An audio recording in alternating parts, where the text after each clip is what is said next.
अस्सलामुअलैकुम। Straight talk के साथ मैं हूं महक असलम।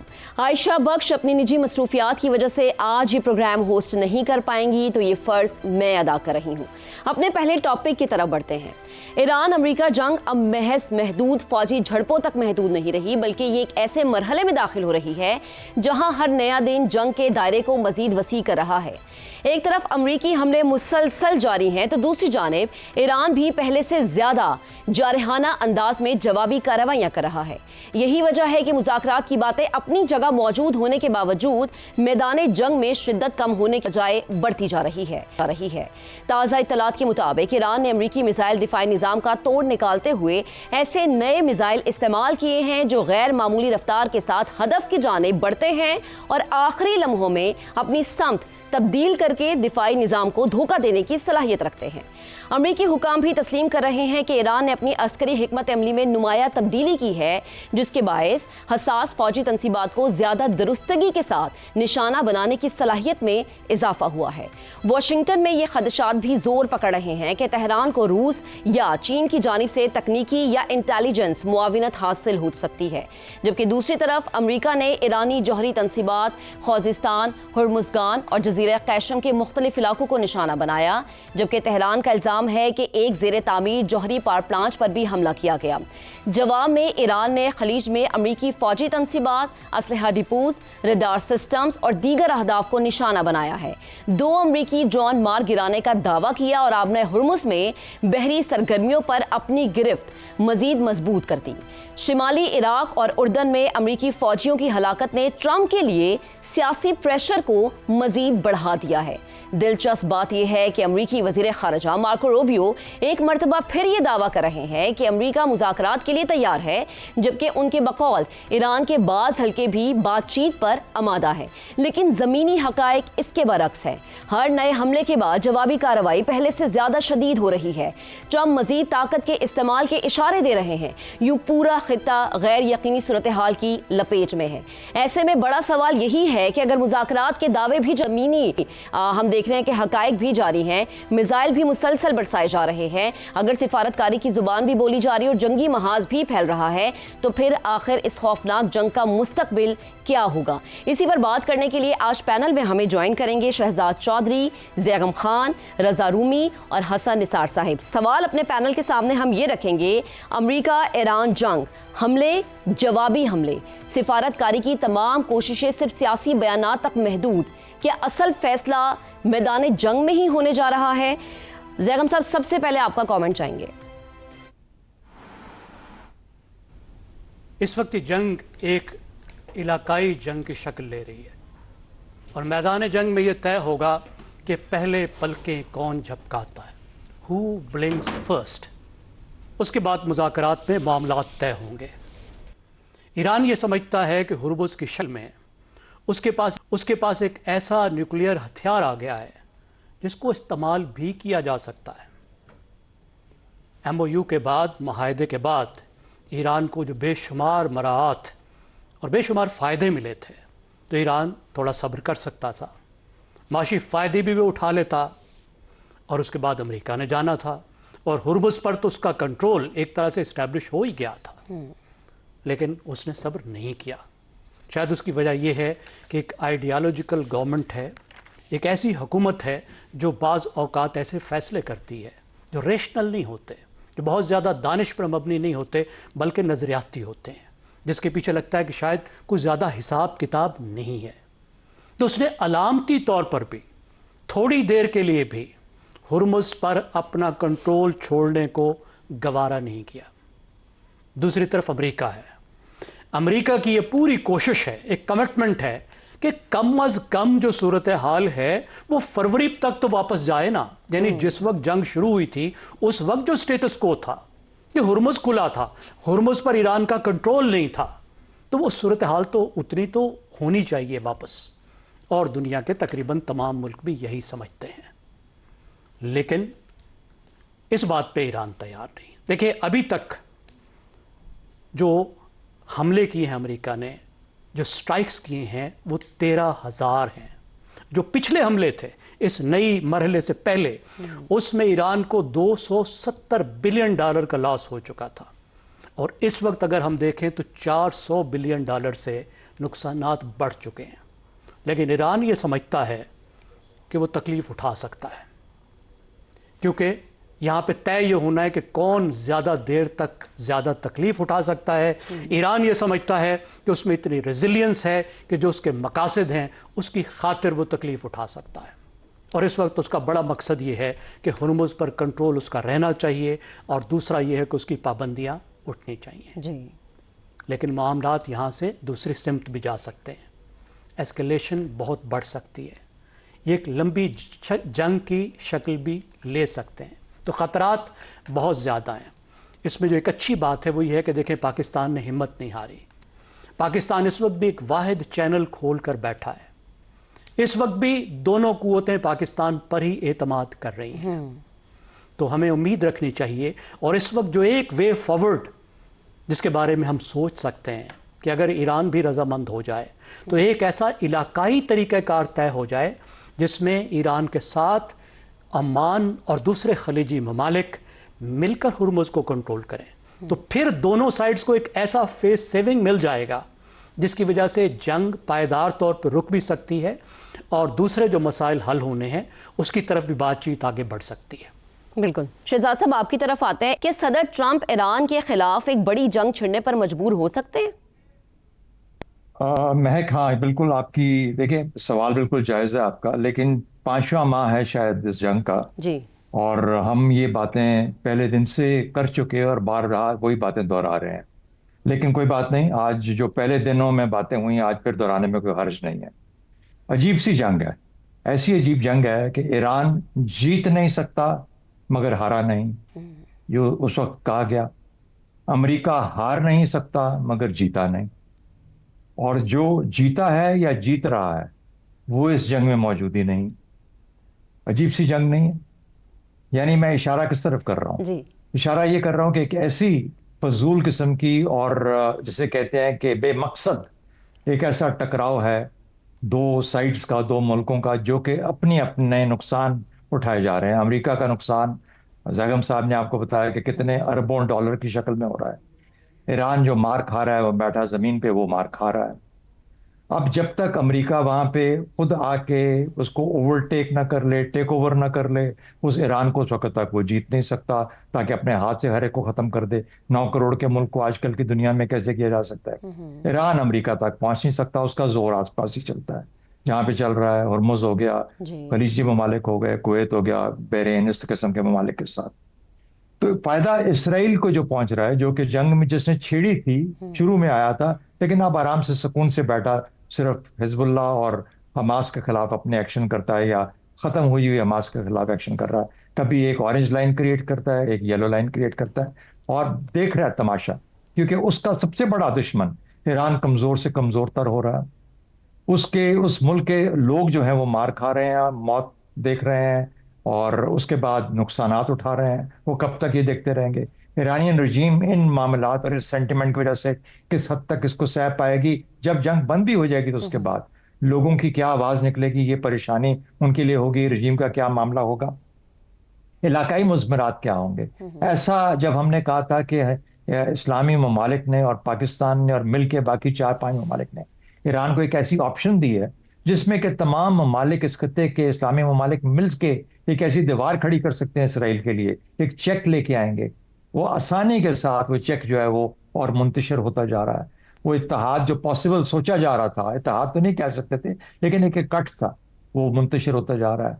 वो खलीजी ममालिक उसी ही शद्दोमत के साथ, उसी ही ईरान के साथ अब उस किस्म का एक मुखासमाना रवैया लेके और बढ़ता जा रहा है, बढ़ते जा रहे हैं। सरासर फायदा इसराइल का यह है, वो जो अब्राहम अकॉर्ड्स की तरफ जाना चाह रहा था, कोई पता नहीं इसका अंजाम कब होगा, क्या होगा। ये देखिए, कई दफा ऐसे होता है कि जब आप कोशिश करते हैं दो लोगों को छुड़ाने की जो लड़ रहे हो आपस में, तो नहीं बाज आते।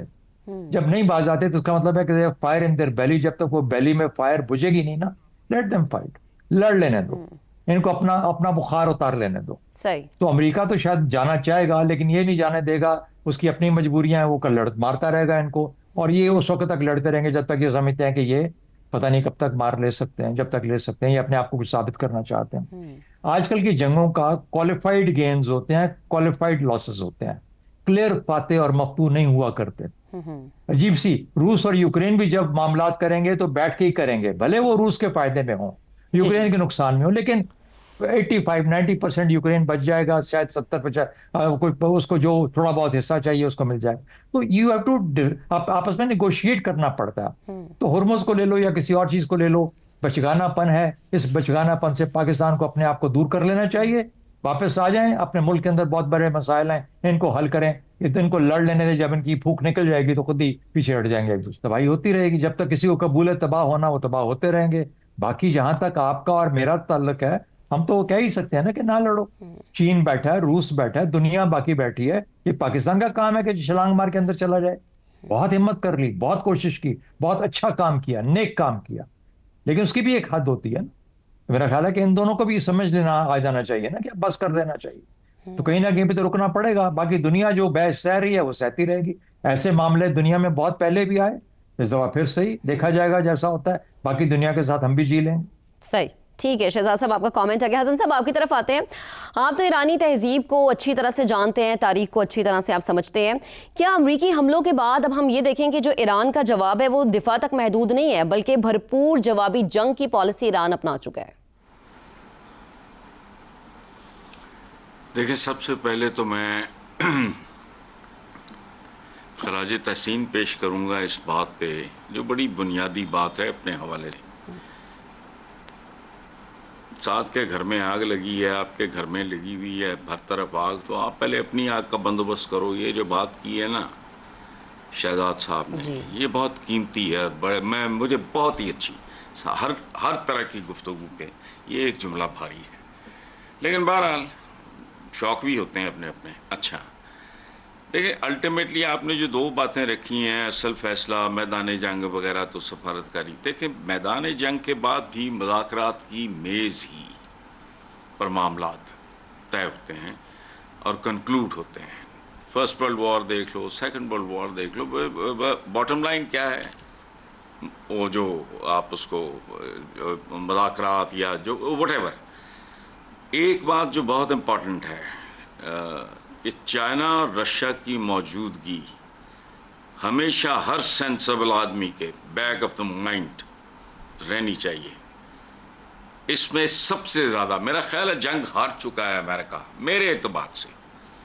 मैं वो थर्ड डायमेंशन में बिलीव करने वाला आदमी हूँ, एक्सपोज हो गए हैं बहुत बुरी तरह। अल्टीमेट क्या है वो सबको पता है, हाइड्रोजन बॉम्ब्स हों या एटम बॉम्ब्स हों, वहाँ तक तो जाना नहीं किसी की जरूरत नहीं है। उनको पता है कि फिर पत्थर के ज़माने में पहुँचेंगे। बुरी तरह एक्सपोज हो रहे हैं। इनकी कैपेसिटी क्या है, इनकी स्ट्रेटजी क्या है, इनकी वेपनरी का लेवल क्या है। सो मेरे नज़दीक चाइना और रशिया की मौजूदगी मेरे नज़दीक वो बहुत अहम है। वो इल्ज़ाम लगा रहे हैं, वो डिनाई कर रहे हैं, दोनों ठीक कर रहे हैं। वो गलत नहीं कह रहे, जाहिर है चाइना कहेगा हाँ हम कर रहे हैं, बिल्कुल नहीं। सही, ये मामला इतना सादा नहीं है जिस तरह हम उसको ट्रीट कर रहे हैं। It's not only between US and Iran. सही, मेरा फहम तो यही कहता है जी। तो हसन साहब, फिर हम क्या समझें कि सदर ट्रंप को गलत गाइड किया गया, मिस गाइड किया गया, ईरान को वो मिस कैलकुलेट कर गए। उन्हें लग रहा था बहुत आसानी से चबा लिया जाएगा, बहुत आसानी से जो है ईरान को झुका लिया जाएगा। देखिए, इस पे मेरी राय आपकी राय की इम्पोर्टेंस नहीं है। जो बाइडेन ने जो जुमले बोले हैं डोनाल्ड ट्रंप के बारे में, एंड इट्स सो अमेजिंग, यानी ये इंतहाई गया गुजरा आदमी की जिसको थोड़ी सी भी शुद्ध बोध हो। ये एक पेज पे आए हैं, वो नहीं थे। I personally know this. Iranians Shah Iran के बाद मुकम्मल तौर पे अमेरिकन हो चुके थे, वेस्टर्नाइज हो चुके थे। मैं अंदर से जानता हूँ, फिजिकली खुद। उनका ये ऊपर एक लिबादा लबूदा चढ़ा हुआ था, एक फासला था, एक टेंशन थी, नापसंदीदगी थी। They were not on the same page. लेकिन हमारे जहाँ कोई तल्लुक वास्ता होता है तो एक ही कौम। वहाँ अगर किसी पे मेरा कोई दोस्त हो, उसके साथ मेरा ना बन रही हो अच्छी, या लेकिन अगर उस पर कोई जुल्म करेगा तो जाहिर है मैं आ जाऊँगा। तो सेम पेज पे लाने वाला हैरान हो रहा है। यानी वो इस बात पे हैरत का इजहार कर रहा है कि मैं हैरान रह गया हूं कि ईरानी अवाम इस तरह रो रहे हैं और फलाना कर रहे हैं।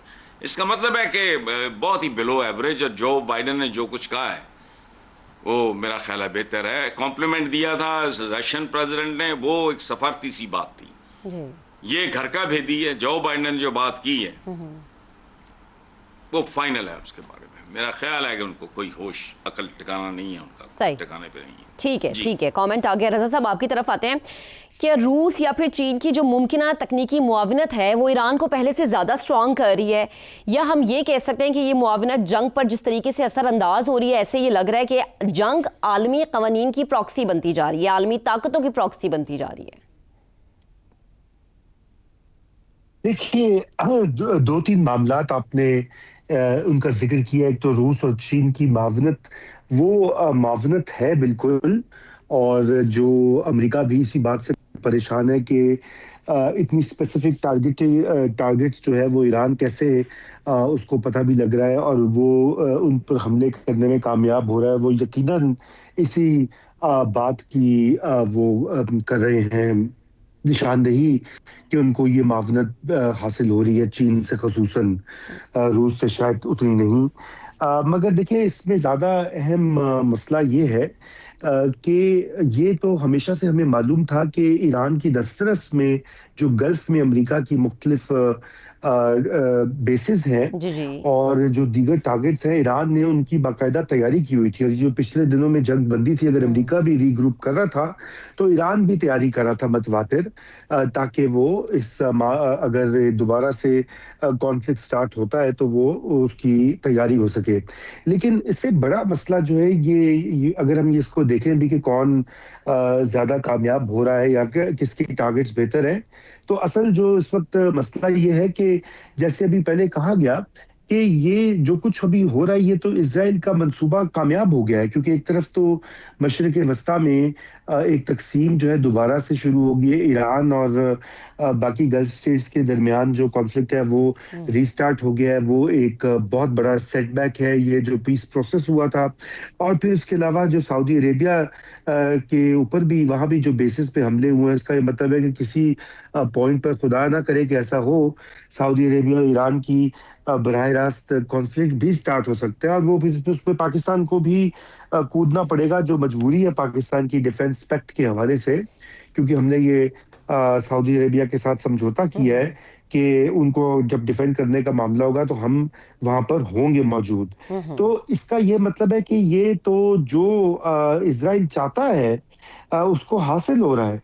और ये एक बहुत ही तशवीशनाक बात है। ईरानी क़यादत के लिए भी ये तशवीश होनी चाहिए कि जो उनका, जिसको वो दुश्मन समझते हैं, उसी के मंसूबे को डायरेक्टली या इनडायरेक्टली वो उसको तक़वियत दे रहे हैं। तो इस लिहाज से अब यही एक अहम जो मामला आगे आने वाले दिनों में देखा जाएगा कि क्या दोबारा से सालिसी की जो एफर्ट्स हैं वो शुरू होती हैं, और वो शुरू होती हैं तो वो कितनी कामयाब होती हैं, क्योंकि यही अब एक बहुत बड़ा चैलेंज होगा एज वी गो फॉरवर्ड।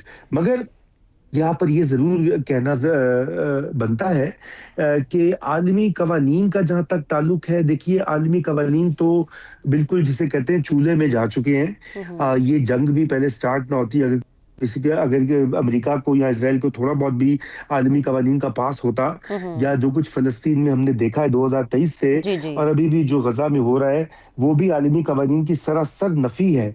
तो मेरा ख्याल है कि ये अब तो इस बहस इससे आगे निकल चुकी है कि आलमी कवानीन क्या कहते हैं। और रजा साहब ये भी बड़ा ज़रूरी है, क्योंकि हमने ये देखा कि उन्होंने आलमी कवानीन को बिल्कुल पसे पुश डाला हुआ है, कोई पाबंदी नहीं है, और जहाँ पर जंगें होती है वहाँ पर इन कवानीन की फिर पाबंदी नहीं की जाती। अगर कर दी जाए तो फिर जंगें कैसी। अभी एक ब्रेक लेते हैं, ब्रेक के बाद दोबारा हाजिर होंगे। स्टे विद अस।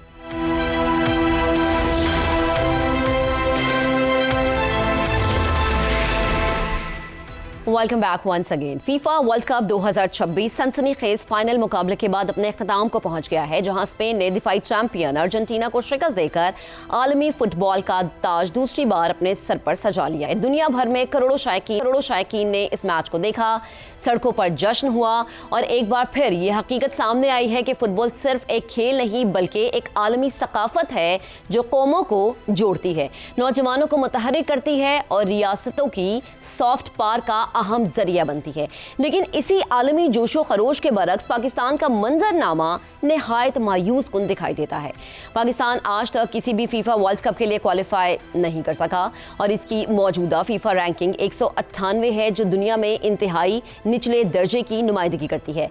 सवाल यह है कि आबादी के लिहाज से दुनिया का 5वां बड़ा मुल्क, जिसकी कुल आबादी का 65% नौजवानों पर मुश्तमिल है, वो आलमी सतह के इस सबसे बड़े खेल में इतना पीछे क्यों रह गया है? अगर इस सूरत हाल को वसी तनाजुर में देखा जाए तो मसला सिर्फ फुटबॉल तक महदूद नहीं, बल्कि पाकिस्तान में मजमूई तौर पर खेलों के जवाल की अक्कासी करता है। हालिया गैलिप सर्वे के मुताबिक मुल्क की 67% आबादी जो है वो गुज़िश्ता एक साल में किसी भी खेल में हिस्सा नहीं ले सकी। जो थोड़ी बहुत सरगर्मी मौजूद है वो भी ज़्यादातर क्रिकेट की तरफ ही महदूद हमें नजर आती है, जबकि कौमी खेल हॉकी, फुटबॉल और दीगर खेल मुकम्मल तौर पर नज़रअंदाज हो चुके हैं। इस जवाल की बुनियादी वजूहात वाज़ेह है।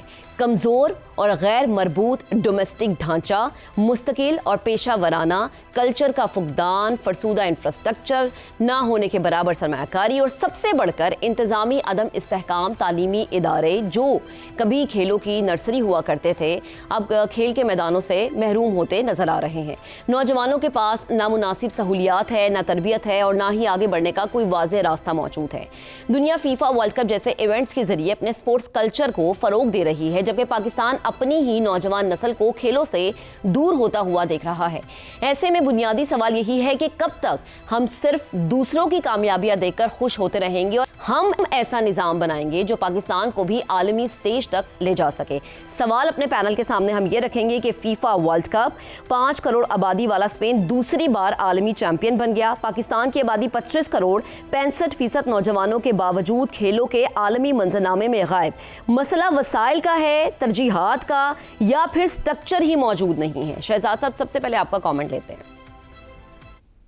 अच्छा, महक, ये बाकी बातें तो मुझे यकीन है कि मेरे बाकी साथी कर देंगे, लेकिन स्पेन को, जैसा आपने कहा कि हम दूसरों की फतूहात देख के उनको उससे खुश होते हैं, तो मुझे तो ज़ाती तौर पे स्पेन की फतेह उससे बहुत खुशी हुई। डिजर्विंग चैंपियंस, तो एक तो उनको मुबारक जाती है। दूसरी, एक मैं इंडिया की मिसाल देना चाहता हूँ। इंडिया के सफ़र को जब आप देखते हैं एक मुल्क के तौर पे, एक कौम के तौर पे, पिछले कोई 40 साल के अंदर या 50 साल में, तो मैंने ये नोटिस किया है और मैंने महसूस किया है कि इंडिया ने जब अपनी मईशत और अपनी क्रिकेट, जो कि दोनों साथ साथ ही ऊपर आए हैं और उसके अंदर कामयाबियां मिलना शुरू हुई हैं, उस वक्त के बाद इंडियन कौम एक मुख्तलिफ कौम की शक्ल में नजर आती है। एक मुत्तहिद कौम भी है, एक कॉन्फिडेंट कौम भी है, एक कामयाब होती हुई कौम भी नजर आती है। दो चीजें, मईशत और क्रिकेट यानी खेल, जिस शक्ल में भी नजर आता है। इसी तरह पाकिस्तान के पास में चले जाते हैं, स्क्वाश, टेनिस, क्रिकेट, हॉकी, ये 4 चीजें थी जिसमें पाकिस्तान का हमेशा एक चैंपियनशिप का नाम लिखा होता था। आजकल क्या हो गया, जो आपका सवाल है? देखिए, मेरी नजर में बहुत कम लोग असल में फिजिकली उठ के कुछ करते हैं। मुआशरे का मिजाज ऐसा हो चुका हुआ है, सोशल मीडिया की वजह से, इंटरनेट की वजह से, बाकी गलत चीज तरीका है जिंदगी की वजह से, लाइफस्टाइल की वजह से। 2 तरह की, एक फिटनेस होती है और एक स्किल स्पोर्ट्स होती है।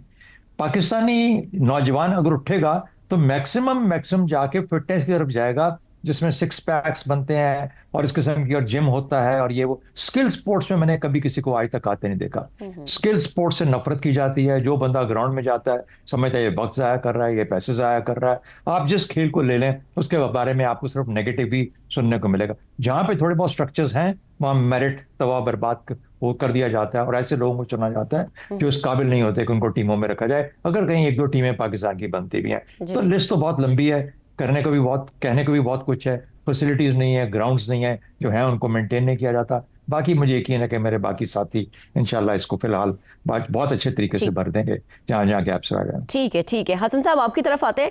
हॉकी हमारा कौमी खेल और एक ज़माने में हम वर्ल्ड चैंपियन थे। ना सिर्फ हॉकी बल्कि स्क्वॉश और क्रिकेट में भी हम चैंपियन रहे हैं, लेकिन अब ये तमाम खेल जो हैं वो जवाल का शिकार होते हुए हमें नजर आ रहे हैं। जिम्मेदार कौन है? टैलेंट नहीं है हमारे पास, फेडरेशन इसकी जिम्मेदार है, या फिर गवर्नमेंट्स जो कि चेंज होती रहती है वो इसकी जिम्मेदार है?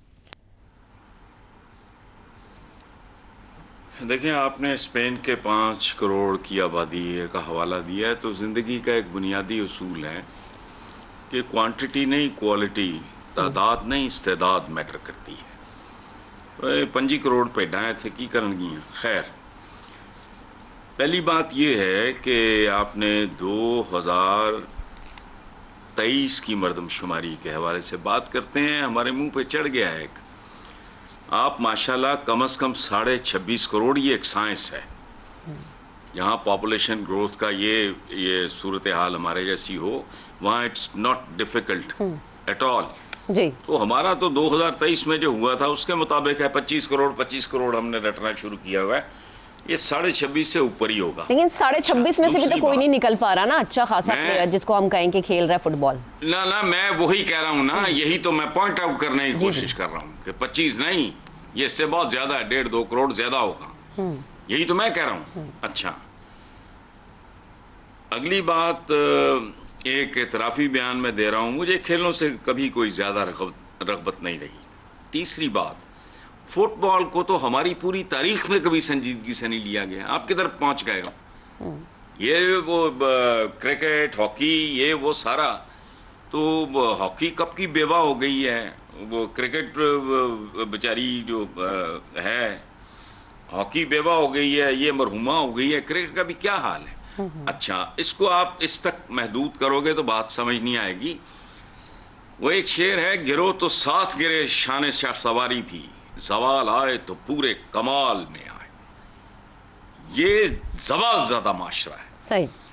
आज कोई मुश्ताक यूसुफी है, कोई शफीकुर रहमान है, कोई मुनीर नियाजी है। मैं प्रोज राइटर्स और पोएट्स की बात है, नासिर काज़मी है। पेंटिंग में देखो आप, ना कोई सईद अख्तर है, ना कोई सादकैन है। सिंगर्स में देखो आप, ना को मेहदी हसन है, ना मतलब यार ना को नूरजहां है। अच्छा, कमाल देखो, बोरोड टर्मिनोलॉजी इस्तेमाल, हर तीसरा बंदर जड़ा है वो लेजेंड है, फलाना है। जब वो बैठे होते हैं ना आगे वो बिल बतौड़े से, वो लेजेंड है और फलाना है। किड़े लेजेंड हुए? एक्टर्स उठा के देख लो, कैसा कैसा शानदार, ज़रीफ से लेकर मुनव्वर ज़रीफ तक, लहरी साहब, कॉमेडी के। अच्छा, तो मुझे ये बताओ कि बाकी किस शोबे में बाइज्जत हो जो इसमें हो गए? और बड़े बड़े कमाल के लोग आपने पैदा किए हैं, मैंने जिन लोगों के हवाले दिए हैं। कोई है आपके यहाँ आज उस्ताद अला बख्श, सुभान अल्लाह, व्हाट अ पेंटर। सादकैन देखो। फिर हसन साहब, ये तो ये जितने हुकूमत लोग वक्त हैं, पे नासिर जिम्मेदारी काज़मी आयद की होती है ना मैंने कि बोली, प्लेटफॉर्म नासिर दिए अहमद जाएं, फराज की। ऐसा माहौल दिया जाए, ऐसे टैलेंट को पैदा किया जाए। नहीं नहीं नहीं नहीं नहीं नहीं नहीं नहीं जी। नहीं नहीं नहीं, आप इसको बहुत ओवर सिंप्लीफाई कर रहे हो। मैं उसकी तफसील में नहीं जाना चाह रहा। जब जवाल आए तो इसी तरह आता है, ये नहीं होता। सही। एक उज़्व आपका बिगड़ जाए तो पूरा जिस्म कब्र में चला जाता है। यहाँ तो कोई उज़्व आपका ठीक काम कर ही नहीं रहा। सही, यानी पूरा का पूरा जिस्म जिस्म बेकार बीमार है। है। ठीक है हसन साहब, आपका बस। कमेंट आ गया। ठीक है, अभी एक ब्रेक लेते हैं, ब्रेक के बाद दोबारा हाजिर होंगे। स्टे विद अस।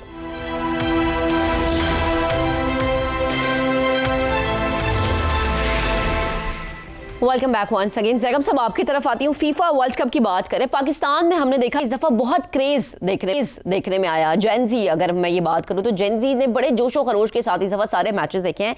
मगर हमारे यहाँ स्कूल, कॉलेजेस या दीगर तालीमी इदारे जो है, वहाँ पर खेल को अब उस तरीके से प्रेफरेंस नहीं मिलती जो कि मिलनी चाहिए। उसकी वजह आपको क्या लगता है? क्या खेल को अब तरजीहात में शामिल नहीं किया जाता, या फिर हम ये कहें कि मौके ख़त्म हो गए हैं?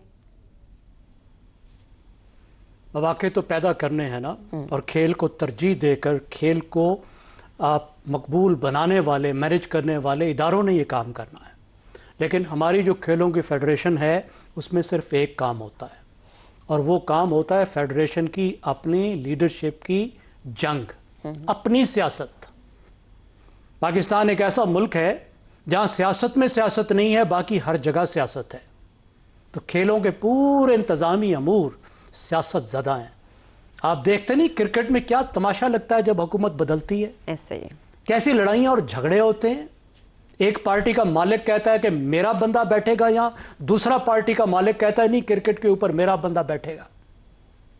ये बात नहीं होती कि क्रिकेट को आगे कैसे लेकर जाना है। ये गुफ्तगू नहीं होती कि पाकिस्तान किस तरीके से दोबारा क्रिकेट का चैंपियन बन सकता है। सिर्फ ये बात होती है इस क्रिकेट की फेडरेशन की मलकियत किसके पास होगी। और ये तमाम फेडरेशंस का ये हाल है, इसलिए कि ना नौजवान आपकी प्रायोरिटी है, ना सेहत आपकी प्रायोरिटी है, ना अच्छा माहौल आपकी प्रायोरिटी है। गज़ब है खुदा का, 26.5 करोड़ लोगों का मुल्क, जैसे हसन निसार साहब ने हमारी तस्हीह की, 26.5 करोड़ लोगों का मुल्क और 35 साल में एक गोल्ड मेडल। 35 इयर्स में आपने एक ओलंपिक गोल्ड मेडल लिया है, और वो भी एक बंदे की इनफरादी कोशिश की वजह से, अरशद नदीम की। जी 3.5 करोड़ आबादी का मुल्क है उज्बेकिस्तान। आजकल हम बड़ी यारियां लगाने की कोशिश कर रहे हैं, हमारी लग रही है दोस्ती, पुराने रिश्ते हैं। 3.5 करोड़ के मुल्क ने पिछले एक ओलंपिक में 13 मेडल जीते हैं। आपने पूरी तारीख में 11 मेडल जीते हैं। फुटबॉल में, जहां फुटबॉल हमारी जा रही है, नंबर 1 फुटबॉल हमारी है, और हमारी फुटबॉल की टीम जो है दुनिया में 198 नंबर पे जी 198, नीचे से पहले नंबर पे। और कोई प्रमोशन, एक ऐसा खेल आप तस्वुर कीजिए, सादा सा मैदान, कुछ नहीं करना, एक खुला मैदान, चंद सौ रुपए की फुटबॉल, जी 12 टीमें 12 मैच दिन में खेल सकती हैं। इतना सा आपने काम करना है। बच्चों की एनकरेजमेंट करनी है, उनको फैसिलिटी देना है, खेल को प्रमोट करना है। 4 आने नहीं लगते, और करोड़ों लोग हर रोज पाकिस्तान में खेलों में मसरूफ हो सकते हैं। बिल्कुल ऐसा ही है। सिर्फ क्रिकेट में दिलचस्पी है, सिर्फ क्रिकेट में दिलचस्पी है। लेकिन जैकब साहब, उसमें भी अब कहाँ हमें टैलेंट नजर आ रहा है। उसमें भी हम देखते हैं कि ज्यादातर क्रिकेट तो हमारी सियासत की नजर हो जाती है। रजा साहब, आपकी तरफ आती हूँ। जैसा कि जैकब साहब ने कहा ना, 211 ममालिक की टीम में हम 198वें नंबर पर है, 198 नंबर पर है। एक बड़ी अलार्मिंग सिचुएशन है ये। हमारी नई जनरेशन ने बहुत ज्यादा क्रेज शो किया इस दफा फुटबॉल को लेके, मगर हम बहुत ज्यादा पीछे हैं। वजीर आजम ने स्पेन को मुबारकबाद दी, हम कब उस लिस्ट में आएंगे कि दुनिया हमें मुबारकबाद दे?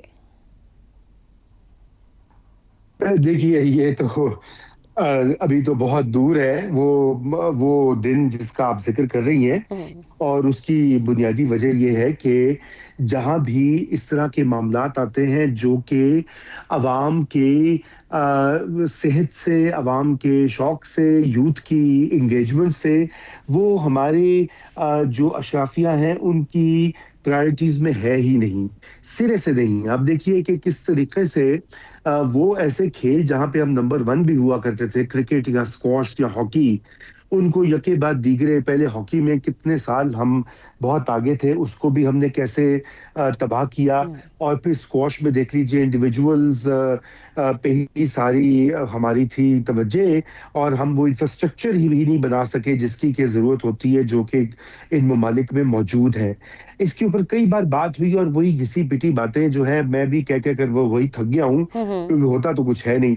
देखिए, सबसे पहले तो ये है कि आपको हर जगह पर एक इंफ्रास्ट्रक्चर बनाना है स्पोर्ट्स का, और वो आपको तहसील लेवल जो है वो उस वहां से वो स्टार्ट होता है, हर जिले में, हर तहसील में, और सूबाई लेवल के ऊपर। और हमारे यहाँ टैलेंट है, हमारे लियारी में फुटबॉल बहुत शौक से देखा जाता है, खेला जाता है। बलूचिस्तान में बहुत ज्यादा फुटबॉल पॉपुलर होता था। चमन में भी रजा साहब, लियारी को तो मिनी ब्राजील कहते हैं, बल्कि हमने तो खुद वहां पर जाके चीज विजिट किया कि कितना टैलेंट वहां पर मौजूद है। तो ये गवर्नमेंट से इल्तिजा है कि अगर आप अपने मुस्तकबिल को रोशन और मजबूत देखना चाहते हैं, तो आज आप अपने नौजवान को मजबूत और रोशन में। अपने तमाम पैनल का मैं शुक्रिया अदा करूंगी। इंशाल्लाह कल आपसे फिर से मुलाकात करेंगे। अपना बहुत सा ख्याल रखिएगा। अल्लाह हाफ़िज़।